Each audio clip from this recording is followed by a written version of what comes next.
علیکم عزیز طلباء طالبات، سر عبدالستار خان اس یوٹیوب چینل میں آپ تمام کا استقبال ہے۔ 12th اردو فروری 2025 کا سالڈ ایگزام پیپر ہے۔ Question answer state board question answer. چلیے شروعات کرتے ہیں۔ اردو 2025 80 نمبرات کے لیے سوال نمبر 1 کا الف ہے۔ حصہ نثر کل نمبرات 20۔ درزل درسی اقتباس سے بغیر مطالعہ کر کے دی ہوئی سرگرمیاں ہدایت کے مطابق مکمل کیجیے۔ درج ذیل شب کی خاکہ مکمل کیجیے۔ بادشاہ کے القاب، اس کا صحیح جواب ہے پہلا ہے حضرت خضر، دوسرا خضر شہنشاہی، تیسرا کشور گیر، چوتھا عالی شان، پانچواں عالی جاہ۔ کوئی چار ہی لکھنا ہے۔ راوی کہتا ہے کہ جب لخا ہزار شکل سے بھاگا تھا، حمزہ صاحب خیرہ نے لشکر ظفر پیکار سے اپنے 4 ہرکار سبادم تیز رفتار لخا بے بخا کے ہمراہ روانہ فرمائے تھے کہ جس جگہ یہ مسکین مسکن گزی ہو اور جو اسے پناہ دے، اس بادشاہ کی حقیقت سے اور اس ملک و سپاہ کی کیفیت سے حضرت خضر قدرت شاہنشاہی کو اطلاع دے۔ وہ ہرکار با ہمراہی لخا یہاں تک آئے تھے۔ انہوں نے بیان سپہ سالاران سلیمان سب سنا اور حال فوج اور ملک کا سب دریافت کر کے خدمت امیر کشور گیر میں چلنے کا ارادہ کیا۔ القصہ قلعے سے نکل کر مانند سرسر کے روانہ ہوئے اور سلطان عالی شان سعد بن خبات کی خدمت میں آ کر پہنچے۔ وہ اس قدر با تعجل تمام آئے تھے کہ پپڑیاں ہونٹوں پر بندھی تھی، کن پٹیاں لپکتی تھی۔ انہوں نے آ کر شہنشاہ عالی جاہ کو مجرا کیا اور ہاتھ اٹھا کر دعا و ثنائے شہریاری بجا لائے اور یوں عرض کرتے تھے کہ اے بادشاہ عالی تبار، نسبت نشان لخا کوہ عقیق پہنچا اور وہاں سکونت ٹھہرائی۔ بادشاہ نے وہاں کی اعانت کرنے کا وعدہ کیا ہے۔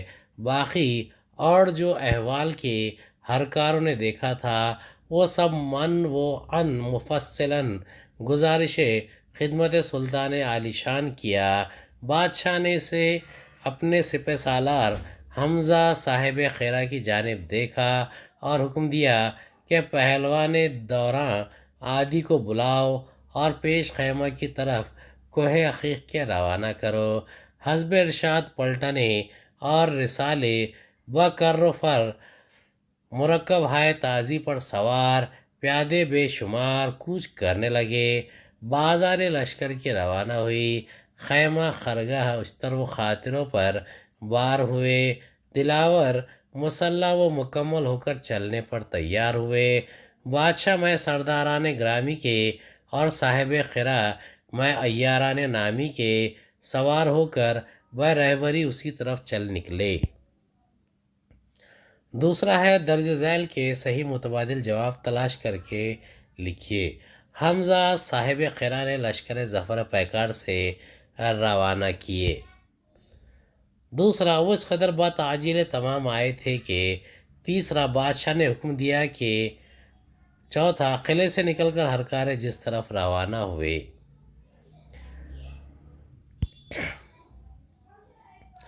پہلے کا جواب ہے اپنے 4 ہرکار۔ دوسرا پپڑیاں ہونٹوں پر بندھی تھی۔ تیسرا پہلوان دوراں عادی کو بلاؤ۔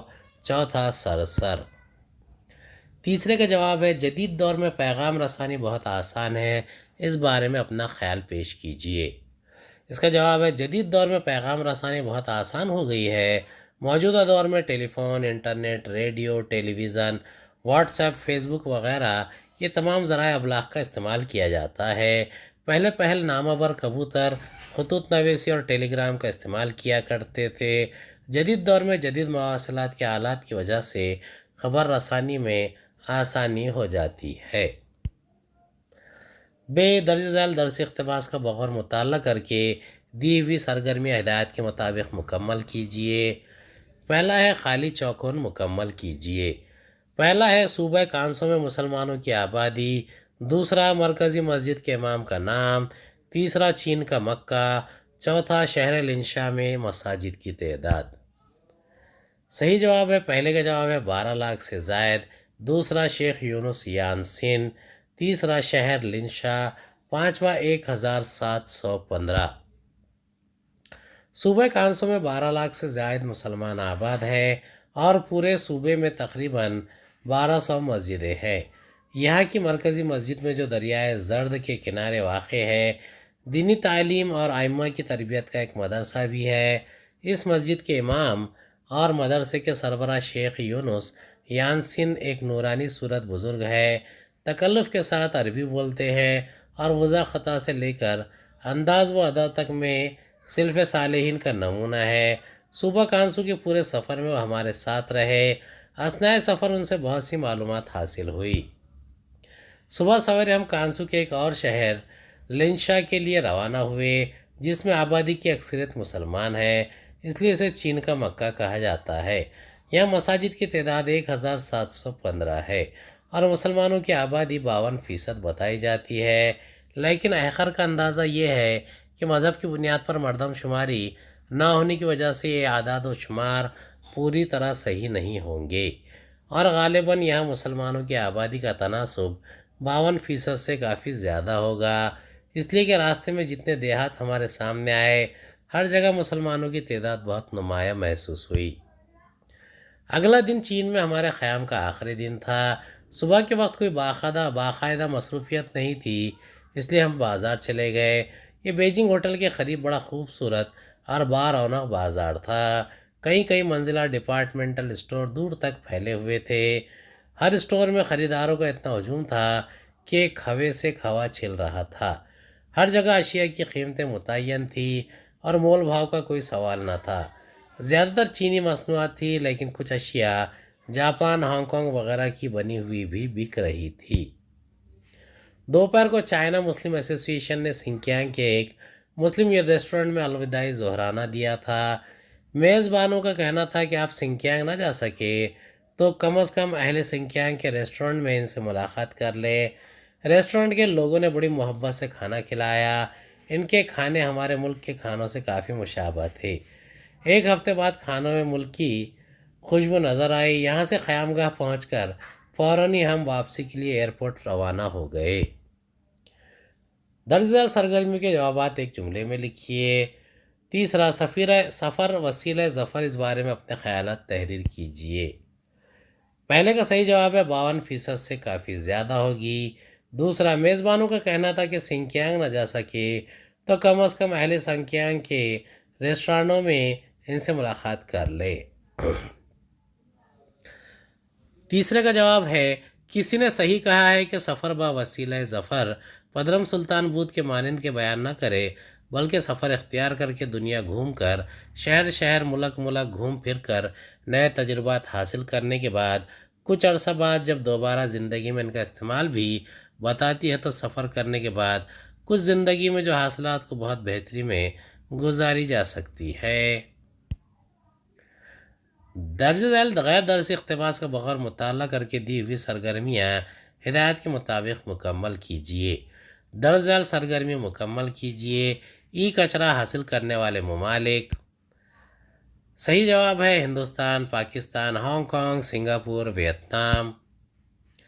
عالمی سطح پر کام کرنے والی ایک معروف غیر سرکاری تنظیم کے اندازے کے مطابق بیکار ہو چکے کسی بھی الیکٹرانک سامان کو اگر ٹھیک سے ٹھکانے نہیں لگایا جاتا، یعنی اگر اسے ای کچرے کا مناسب انتظام نہیں کیا جاتا تو اس سے نکلنے والی تابکاری ماحولیات کو بڑا نقصان پہنچاتی ہے۔ ملک میں گزشتہ کچھ سالوں سے آئے معاشی انقلاب کے نتیجے میں الیکٹریکل اور الیکٹرانک سامان کی مانگ میں اضافہ ہوا ہے اور اس کے چلتے ای کچرے کے مسائل بھی تیزی سے پیدا ہوئے ہیں۔ امریکہ کے ذریعے بڑی مقدار میں الیکٹرانک سامان کے زہریلے کچرے کو نہ صرف ہندوستان بھیجا جا رہا ہے، بلکہ اسے پاکستان، ہانگ کانگ، سنگاپور اور ویتنام جیسے ترقی پذیر ممالک میں بھی بھیج کر کنارے لگایا جا رہا ہے۔ اس کچرے میں کیڈیم، پارا اور دیگر زہریلے اجزاء بڑی مقدار میں ملے ہوتے ہیں۔ گرین ہاؤس کے مطالعے کے مطابق جس طرح الیکٹرانک سامان کی مانگ میں لگاتار اضافہ ہو رہا ہے، اس سے اندازہ لگایا گیا ہے کہ 2012 میں موجودہ ای کچرے کی مقدار دگنی ہو جائے گی۔ اس اندازے کے مطابق گزشتہ سال ای کچرے کا وزن قریب 3,80,000 ٹن مانا گیا تھا۔ اس کچرے میں تقریباً 50,000 ٹن وہ کچرا بھی شامل ہے جو ہر سال ترقی یافتہ ممالک کے ذریعے ترقی پذیر ممالک میں چیریٹی کے نام پر بھیجا جاتا ہے اور دوبارہ استعمال کے لیے تیار کرنے کی بابت ان ملکوں سے درآمد کیا جاتا ہے، جبکہ سچائی یہ ہے کہ ان ممالک سے آئے اس کچرے کا ایک بڑا حصہ استعمال کیے بغیر ہی چھوڑ دیا جاتا ہے۔ ان میں سے بچے کچھ سامان دو چار بار بمشکل استعمال کے لائق ہوتے ہیں، کیونکہ ان کا استعمال پہلے ہی اتنا کر لیا گیا ہوتا ہے کہ یہاں آنے کے بعد یہ استعمال کے لائق نہیں رہ جاتے۔ ہندوستان میں گزشتہ کئی سالوں سے سب سے زیادہ ای کچرا چین، امریکہ، آسٹریلیا، جرمنی اور برطانیہ سے آتا رہا ہے۔ 1977 میں سپریم کورٹ زہریلے کچرے کے کاروبار پر پابندی بھی لگا چکی ہے، لیکن عملی طور پر اس پابندی کا کوئی اثر نہیں پڑا اور کسی نہ کسی کا کچرا ہمارے ملک پہنچتا رہتا ہے۔ ملک میں ای کچرا مٹی اور پانی کو آلودہ کر کے حفظان صحت کے تعلق سے نئے نئے مسائل پیدا کر رہا ہے۔ ہدایت کے مطابق ذخیرہ الفاظ کی سرگرمیاں، برآمد کا متضاد لفظ، درآمد، صداقت کا ہم معنی لفظ، ای کچرے سے پیدا ہونے والے مسائل پر اپنی رائے پیش کیجیے۔ پہلے کا جواب ہے درآمد۔ دوسرا سچائی۔ ای کچرا بہت ہی بڑا ماحولیاتی مسئلہ ہے جو صحت اور جسمانی مسائل حل کرنے کا کام کرتے ہیں۔ آلودگی پیدا کرنے کے لیے ہم ہوا، مٹی اور پانی ہر جگہ آلودگی پیدا ہوتی ہے۔ ای کچرا جلدی ختم ہونے والی نہیں ہوتی ہے بلکہ صحت اور ماحول کو آلودہ کر دیتے ہیں۔ اعصابی نقصان۔ ای کچرا انسانوں کے اندر نیورو ٹاکسن کے ذریعے اعصابی خلل یا اعصابی بیماری میں مبتلا کر دیتے ہیں۔ ای کچرا کی وجہ سے کینسر کی بیماری بھی لاحق ہو سکتی ہے۔ خواتین کے اندر اسقاط حمل بھی ہو سکتا ہے۔ ای کچرا بہت زیادہ نقصان پہنچاتا ہے۔ حصہ دوم میں نظم، غزل، خطا، رباعی، کل نمرات 16۔ سوال نمبر 2 کا الف ہے۔ درزل درسخت نظم کے اقتباس کا بغور مطالعہ کر کے دی ہوئی سرگرمی ہدایت کے مطابق مکمل کیجیے۔ شجری خاکہ مکمل کیجیے۔ شاعر کی طلب: نفس شعلہ بار، غم غم گسار، آنکھ لذت دیدار، دل اطمینان و سکون مطمئن۔ تو وہ ہے جو ہر ایک کی بگڑی سنوار دے، میری مراد بھی میرے پروردگار دے، کونین میں ذلیل نہ کر سب کے روبرو، ایمان و عیش و دولت و عز و وقار دے، تیرا یہ حکم مانگ ہر ایک چیز مجھ سے مانگ، میری دعا کہ دے میرے پروردگار دے، دل کو میرے ہر ایک طرح مطمئن بنا، غم دے تو غم کے ساتھ کوئی غم گسار دے، آنکھوں کو ایسی لذت دیدار ہو نصیب، ہر دم جو مجھ کو کیف میں خوشگوار دے، محفوظ رکھ فریب سفید و سیاہ سے، گردش نہ مجھ کو گردش لیل و نہار دے، دنیا میں کچھ بھی قدر محبت نہیں رہی، نالا جگر گداز وہ نفس شعلہ بار دے، داتا کی شان یہ ہے کہ جاری ہو اس کی دین، سائل کا شیوا یہ ہے کہ دامن پسار دے، مطلب سمجھ میں آئے بقائے دوام کا، ایسا سبق یہ زندگی مستعار دے، میں بار بار مانگو جو درکار ہو مجھے، اور اپنے فضل سے تو مجھے ہر بار بار دے، حسن طلب میں مجتہد عصر ہے صفی، وہ تجھ سے ایک مانگے تو اس کو ہزار دے۔ درزل مفاہیم کے لیے صحیح متبادل مصرع تلاش کیجیے۔ اللہ وہ ہے جو ہر بندے کے حالات درست کرتا ہے۔ دوسرا ہے شاعر بدقسمتی اور دن رات کی گردشوں میں الجھنا نہیں چاہتا۔ تیسرا شاعر دونوں جہان کی ذلت سے بچنا چاہتا ہے۔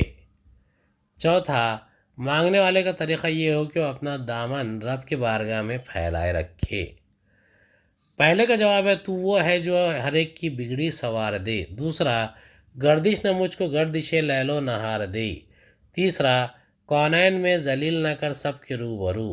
چوتھا سائل کا شیوا یہ ہے کہ دامن پسار دے۔ تزل شعر کی استحسانی وضاحت کیجیے۔ میں بار بار مانگو جو درکار ہو مجھے، اور اپنے فضل سے تو مجھے بار بار دے۔ تیسرے کا جواب ہے مناجات میں شاعر اللہ تعالیٰ کی بزرگی و بڑائی بیان کرنے، اس کی تعریف و توصیف کے بعد اپنا مدعا بیان کرتا ہے۔ نظم میری دعا میں شاعر نے اللہ تعالیٰ کی صفات بیان کرتے ہوئے کہا ہے کہ وہ ہر ایک کی بگڑی بنانے و سنوارنے والا ہے، ہر چیز دینے والا وہی ہے، وہ داتا ہے، سخی و مہربان ہے، ایک بار نہیں بار بار دینے والا ہے۔ درزل درسی غزل کا بغور مطالعہ کر کے دی ہوئی سرگرمی ہدایت کے مطابق مکمل کیجیے۔ شب کی خاکہ مکمل کیجیے۔ جدا مزاج، اچھا مزاج، برا مزاج، بگڑا مزاج، کھرا مزاج، بد مزاج، بدلا مزاج، میرا جدا مزاج ہے ان کا جدا مزاج، پھر کس طرح سے ایک ہو اچھا برا مزاج، دیکھا نہ اس قدر کسی معشوق کا غرور، اللہ کیا دماغ ہے اللہ کیا مزاج، کس طرح دل کا حال کھلے اس مزاج سے، پوچھوں مزاج تو وہ کہے آپ کا مزاج، تم کیا کسی کے دل میں بھلا گھر بناؤ گے، بنتا نہیں بنائے سے بگڑا ہوا مزاج، تم کو ذرا سی بات کی برداشت ہی نہیں، ایسا عقل کھرا بھی ہے کس کام کا مزاج، پالا پڑے کہیں نہ کسی بد مزاج سے، ہر وقت دیکھے ہے مزاج آشنا مزاج، کل ان کا سامنا جو ہوا خیر ہو گئی، بدلی ہوئی نگاہ تھی بدلا ہوا مزاج، سچ ہے خدا کی دین میں کیا دخل ہو سکے، ایک داغ کا مزاج ہے ایک آپ کا مزاج۔ دوسرا سوال ہے 10 ذیل سرگرمیوں کے جوابات ایک جملے میں لکھیے۔ عقل کھرا مزاج لوگوں کی صفت۔ دوسرا، شاعر اور محبوب کی ملاقات کے وقت محبوب کا مزاج۔ تیسرا، 10 ذیل شاعر کی استحسانی وضاحت کیجیے۔ تم کیا کسی کے دل میں بھلا گھر بناؤ گے، بنتا نہیں بنائے سے بگڑا ہوا مزاج۔ پہلے کا جواب ہے عقل کھرا مزاج کے لوگ ذرا سی بات برداشت نہیں کرتے۔ دوسرا، محبوب کی نگاہ اور مزاج بدلا ہوا تھا۔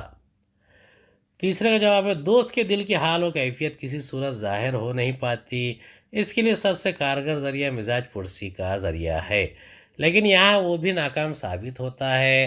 اس کے مزاج کا حال پوچھو تو وہ اپنے تعلق سے کچھ بتاتا تو نہیں ہے، البتہ شاعر سے ہی اس کے مزاج کا حال دریافت کرنے لگتا ہے۔ جیم کا جواب ہے 10 ذیل رباعی کا بغور مطالعہ کر کے استحسان کلام کی سرگرمیاں ہدایت کے مطابق مکمل کیجیے۔ حیات غرہ، خورشید ذرہ، زندگانی نہال، دم ارہ، 2 دن کی حیات پر ابس غرہ ہے، خورشید نہ بن خاک کا تو ذرہ ہے، مردم کے نہال زندگی کے لیے یہ آمد و شد دم کے نہیں ارہ ہے۔ دوسرا سوال، یہ آمد و شد دم کے نہیں ارہ اس مصرے کی استحسانی وضاحت کیجیے۔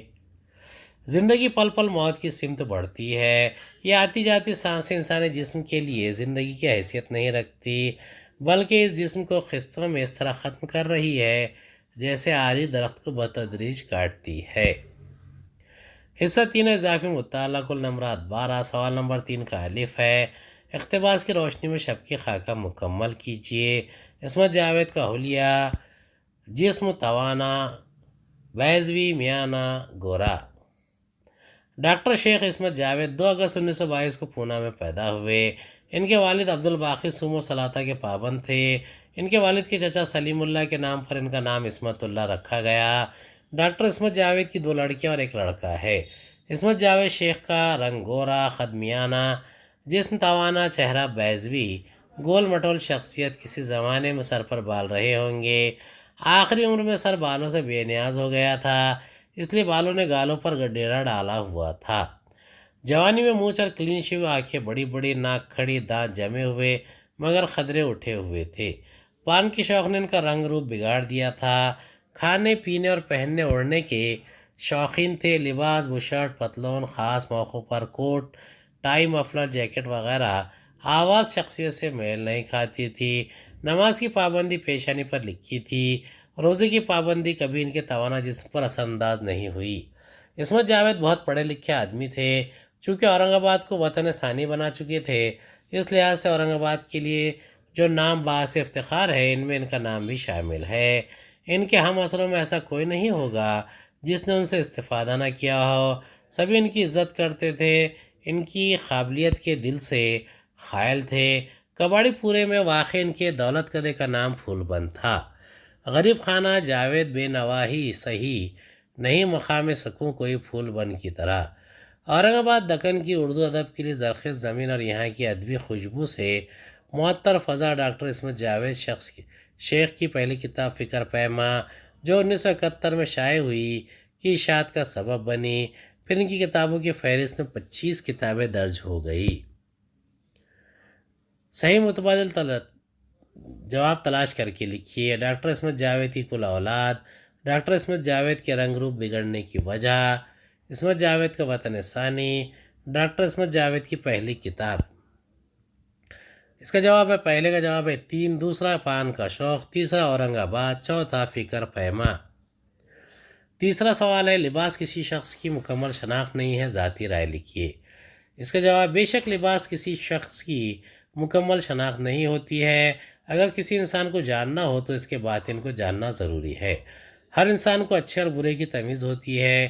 اگر انسان کا باطن مجلہ ہو تو وہ روشن خیال اور روشن دل ہوتا ہے۔ انسان کو پہچاننا ہو تو مزاج کو پرکھنا ضروری ہوتا ہے۔ بے درزل میں سے کوئی 2 سرگرمیاں ہدایت کے مطابق مکمل کیجیے۔ پہلا ہے، منٹو کے فلیٹ کی حالت کے بارے میں لکھیے۔ دوسرا، باقر مہدی کی جائے پیدائش اور تعلیم کے بارے میں معلومات تحریر کیجیے۔ تیسرا، عصمت جاوید کی شعری مجموعہ اکیلا درخت پر مصنف کا تبصرہ اپنے لفظوں میں قلم بند کیجیے۔ چوتھا، شہر حیدرآباد سے عزیز قیسی کو جو لگاؤ تھا اسے تحریر کیجیے۔ پانچواں، منٹو، عصمت چغتائی اور اشوک کمار کا واقعہ بیان کیجیے۔ یہاں پر پہلا، چوتھا اور پانچواں جواب دیا جا رہا ہے۔ پہلے کا جواب ہے، خاکہ نگار عصمت چغتائی اپنے شوہر شاہد لطیف کے ساتھ سعادت حسن منٹو سے پہلی بار ملاقات کے لیے اڈلفی چیمبر بلڈنگ کا نام پہنچی۔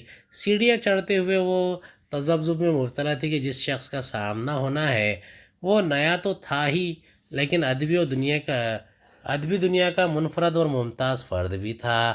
بہرحال جیسے جیسے منٹو کے فلیٹ تک پہنچے تو دروازے کو نیم وا پایا۔ عصمت چغتائی نے فلیٹ کی جو حالت بتائی اس کے مطابق ڈرائنگ روم نما ایک روم سب کچھ تھا۔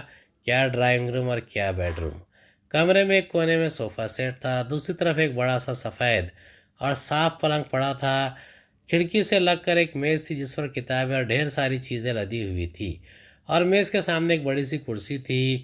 پہلی نظر میں انہوں نے منٹو کو اس کرسی پر بیٹھا ہوا پایا تھا۔ بے تکلف تعلقات کی بنا پر منٹو کو مکوڑے کی شکل کا انسان کہا ہے۔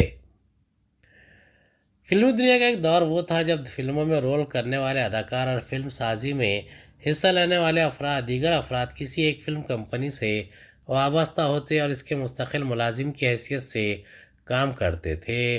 اس دوران وہ کسی اور فلم کمپنی کے لیے اپنے خدمات انجام نہیں دے سکتے تھے۔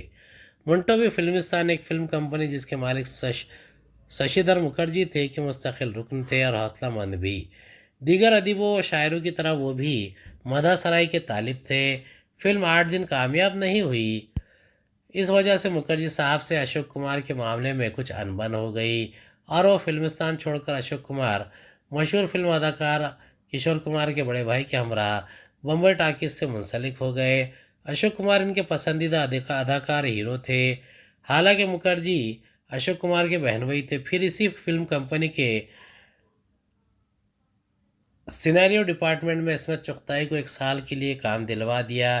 اس سے منٹو بہت خوش تھے کہ دونوں مل کر فلموں کے لیے کہانی لکھیں گے۔ تہلکہ مچ جائے گا، لیکن منٹو میں ایک بات تھی جسے عیب کہے یا خوبی، اپنی کہانیوں پر ہر زاویے سے کچھ زیادہ ہی غور و فکر کرتے تھے، جس کی بنا پر فلم سازی میں تاخیر ہوتی تھی۔ دوسرے لوگ اپنے کام جلد از جلد نپٹا کر دوسرے ٹارگٹ کے لیے مصروف ہو جاتے، اور یہ ہے کہ پہلے ہی ادھیڑ بن میں لگے ہوئے ہیں۔ عصمت چغتائی کا معاملہ یہی تھا کہ پہلے ان کی ایک فلم بنام ضدی مکمل ہو گئی، دوسری محل بھی بن کر تیار ہونے کو ہے، اور منٹو اپنے پہلے ہی کام میں لگے ہیں۔ عصمت چغتائی کی فلم کی تکمیل سے وہ ایک احساس میں مبتلا ہو گئے اور پھر پاکستان چلے گئے، اور جہاں ان کی بیوی بچے پہلے سے مقیم تھے۔ اگلا سوال ہے، خاکہ نگار انور ظہیر خان نے عزیز قیسی صاحب کی زندگی پر روشنی ڈالتے ہوئے کہا ہے کہ انہوں نے نوابوں کے شہر حیدرآباد اور تجارتی شہر ممبئی میں اپنی ساری عمر بسر کر دی۔ ہر چند کے روزگار کی سرگرمیوں نے انہیں ممبئی کا باسی بنا دیا تھا، لیکن ان کا دل اپنے آبائی وطن حیدرآباد میں لگا رہتا تھا۔ حیدرآباد کی دھرتی سے وہاں کے کلچر سے انہیں لگاؤ تھا۔ وہاں کے پکوان، تاریخی عمارات اور دوستوں کی صحبتیں ان کے دل و دماغ میں سمائی ہوئی تھی۔ ان کی زبان حیدرآباد کی کھٹی دال، آم اور لیموں کے اچار، بریانی، کباب اور طرح طرح کی خواب و پلیٹوں کا مزہ تلاش کرتی تھی۔ اس لیے جب کبھی انہیں ذرا فراغت کے چند دن میسر آ جاتے اور جیب میں خاطر خواہ رقم ہوتی تو سیدھا حیدرآباد پہنچ جاتے، عزیزوں سے ملتے، یار دوستوں کے ساتھ شامیں سجاتے، اور جب رقم خاطر خواہ نہیں رہ جاتی تو مجبوراً ممبئی چلے آتے ورنہ ان سے حیدرآباد نہیں چھوٹتا جیسے نذیر اکبر آبادی سے آگرہ نہیں چھوٹا تھا۔ حصہ 4 ہے قواعد کل نمبرات 14۔ سوال نمبر 4 کا الف ہے، ہدایات کے مطابق سرگرمیاں مکمل کیجئے۔ محاوروں کا اپنے جملوں میں استعمال کیجئے۔ سینہ پھول جانا، آنکھ بھر آنا۔ ہدایات کے مطابق سرگرمی مکمل کیجئے، یہاں سے بچ کر جانا اب دشوار ہے، منفی جملے میں تحویل کیجئے۔ دوسرا ہے وہ کیوں ان میں شمار کیا جائے، جملے کے استفہام کو انکار میں تبدیل کیجئے۔ پہلے کا جواب ہے جملے کو منفی جملے میں تبدیل کرنا ہے، یہاں سے بچ کر جانا اب آسان نہیں۔ دوسرے کا جواب ہے وہ ان میں شمار نہ کیا جائے۔ تیسرا ہے میری شال کیا ہوئی، صرف صرفی تجزیہ کیجئے۔ سیدھے بت بنے کھڑے ہیں، کان پر کھجلی محسوس ہوتی ہے، نحوی تجزیہ کیجئے۔ دی گئی سرگرمیوں میں سے کوئی ایک سرگرمی مکمل کرنا متوقع ہے، دیے گئے جملے کا صرفی تجزیہ کیجئے۔ جملہ میری ضمیر تملیکی، شال اسم عام، کیا ضمیر استفہام، ہوئی فعل ماضی مطلق۔ دوسرا ہے دیے گئے جملے کا نحوی تجزیہ متوقع ہے۔ سیدھے بت بنے کھڑے ہیں مفرد جملہ، سیدھے بت بنے مبتدا، کھڑے ہے خبر۔ کے حرف عطف، کان پر کھجلی محسوس ہوتی ہے مفرد جملہ، کان پر مبتدا، کھجلی محسوس ہوتی ہے خبر۔ چوتھا ہے ذیل کے افعال سے اسم بنائیے۔ افعال اسم بخشنا بخشش، اکتانا اکتاہٹ۔ ہدایت کے مطابق ذیل کی سرگرمیاں مکمل کیجئے۔ پہلا ہے بوند تھمتی نہیں ہے اب کے سال، چر گویا ہے آب در غربال، شعر کی صنعت پہچان کر اس کی قسم لکھیے۔ دوسرا کس قدر ہوتے ہیں ناخوش، کس قدر ہوتے ہیں خوش، آپ ہم کو دیکھ اور آپ کو ہم دیکھ کر۔ لفظ و نشر سے ربط رکھنے والے الفاظ آمنے سامنے لکھیے۔ دوسرا درج ذیل اشعار میں سے کسی ایک شعر میں آنے والے تجنیس کا نام لکھیے۔ چشم غضب سے نیم نگا میرے واسطے، ایک نیم چاہے زہر میں گویا بجھا ہوا۔ دوسرا دیوار کھڑی کرتے ہوئے راہ میں راہی کہتا ہے کہ سایہ کو شجر آئے نہ آئے۔ درست جواب ہے صنعت کا نام مجاز مرسل، قسم جذب معنی کل۔ لف ناخوش خوش، نشر آپ ہم۔ دوسرا اس سرگرمی کے تحت کسی ایک شعر کی تجنیس کا صرف نام لکھنا متوقع ہے۔ تجنیس مزیل، تجنیس زائد ناقص۔ تیسرا درج ذیل اشعار میں سے کسی ایک کی تختی کیجیے اور بہر کا نام لکھیے۔ بہار ایک دن کے داغوں نے دکھائی چشم قاتل کو، وہاں نے دہانے زخم سینہ بن گیا دروازہ گلشن کا۔ دوسرا قفس توڑ کر مطمئن ہونا بلبل، قفس صورت آشیاں اور بھی ہے۔ بحر کا نام بحر حزج مسمن سالم، اوزان تختی مفاعلن مفاعلن مفاعلن مفاعلن۔ بحر کا نام بحر متقارب مسمن سالم، مفاعلن 4 مرتبہ، فعولن فعولن فعولن فعولن تختی۔ حصہ 5 اطلاقی تحریر کل نمبر 8۔ سوال نمبر 5 کا الف ہے، اپنے علاقے کی پہلی مسلم خاتون جج سے درج ذیل نکات کی مدد سے انٹرویو کے لیے سوالات ترتیب دیجیے۔ پڑھائی کے اوقات، کامیابی کا راز، مستقبل کے عزائم، قوم کے لیے پیغام، مزید نکات۔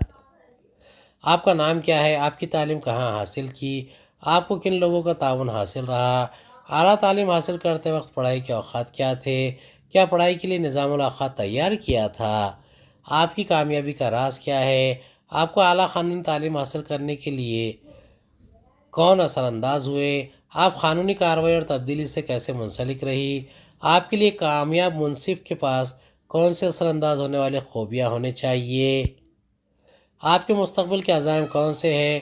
آپ کون سے مستقبل کے قانونی کاموں میں کام کرنا چاہتے ہیں؟ نوجوانوں کے لیے کوئی پیغام دینا چاہتے ہیں؟ آپ کا بہت بہت شکریہ۔ خدا حافظ۔ کسی کپڑے کی دکان کا تعارف نامہ درج ذیل نکات کی مدد سے مکمل کیجیے۔ دکان کا نام، پتہ اور موبائل نمبر تحریر کیجیے۔ دکان کا نعرہ، کپڑوں کی کوالٹی اور اقسام رعایت۔ جیم آزادی کے 75 سالہ جشن آزادی کا امرت مہوتسو کے موقع پر کالج میں منعقدہ تقریری مقابلے کی رویداد قلم بند کیجیے۔ ماحول کے بگڑتے ہوئے توازن سے متعلق فیچر تحریر کیجیے۔ بے کا جواب ہے اپڈیٹ کی پہچان، شخصیت کی شان۔ اپڈیٹ ڈریسز، عمدہ و نفیس دلکش دیدہ زیب بچوں کے کپڑوں کا شو روم۔ اپڈیٹ ڈریسز، آپ کی اور آپ کے بچوں کی پسند کی مطابق کوالٹی ورائٹی انتہائی مناسب داموں پر۔ آزمائش شرط ہے 1 سال سے 16 سال کے بچوں تک سوبر اور فینسی دونوں اقسام کے dress, sherwani, coat pant, night pant, kurta pyjama, night suit, shirt, T shirt, fancy full dress, jeans pant, Jodhpuri. سال کے 365 دن رعایتی دام کے آئٹم بھی دستیاب ہیں۔ آپ کے آمد کے منتظر۔ سٹی چوک، اورنگ آباد۔ اینگلو اردو ہائی اسکول و جونیئر کالج سنگم میں جشن یوم آزادی۔ سنگم 15 اگست حسب روایت امسال بھی اینگلو اردو ہائی اسکول و جونیئر کالج میں یوم آزادی انتہائی شاندار طریقے سے منایا گیا۔ اس میں رسم پرچم کشائی اور اسٹیج پر پروگرام ترتیب دیے گئے۔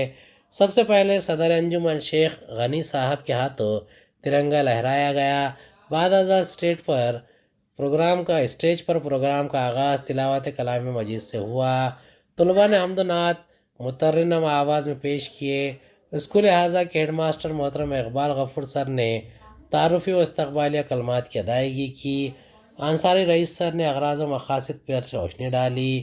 اس کے بعد طلباء و طالبات نے یوم آزادی کی نسبت سے تقاریر، نظمیں اور گیت پیش کیے اور سامعین سے خوب داد تحسین حاصل کیے۔ سرپرستوں اور مہمانوں نے انہیں نقد انعامات سے بھی نوازا۔ اسکول اعزاز کے اسٹاف سے محترم ساجد خان سر نے ہندوستان کی آزادی میں ہمارے رہنماؤں کے کردار کو مثالوں کے ذریعے واضح کیا اور ان کی قربانیوں کو بیش قیمت قرار دیتے ہوئے انہیں سلام پیش کیا۔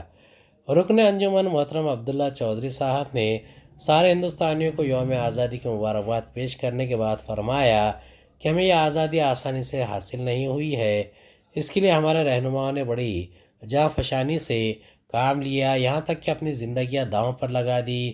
لہٰذا ہمارا فرض ہے کہ اس آزادی کو نعمت جانیں اور اس کی قدر کریں اور اس کے جو اصل مقاصد تھے انہیں پورا کرنے کی ہر ممکن کوشش کریں۔ صدر جشن آزادی محترم شیخ غنی صاحب نے بھی صدارتی خطبے میں لوگوں کو آزادی کی قدر کرنے کی تلقین کی اور ہندوستانیوں کو نصیحت کی کہ وہ ایسا کوئی قدم نہ اٹھائے جو ہمیں غلامی کی سمت لے جائے۔ ابتدا میں آپ نے سبوں کو یوم آزادی کی مبارکباد پیش کی تھی۔ اس شاندار پروگرام کا اختتام آصف سر کے اظہار تشکر سے ہوا۔ اس پروگرام کی نظامت کے فرائض منور سر نے انجام دیے۔ امید ہے آپ کو ہمارا ویڈیو پسند آیا ہوگا۔ اگلی ویڈیو میں دوبارہ ملاقات ہوگی۔ خدا حافظ۔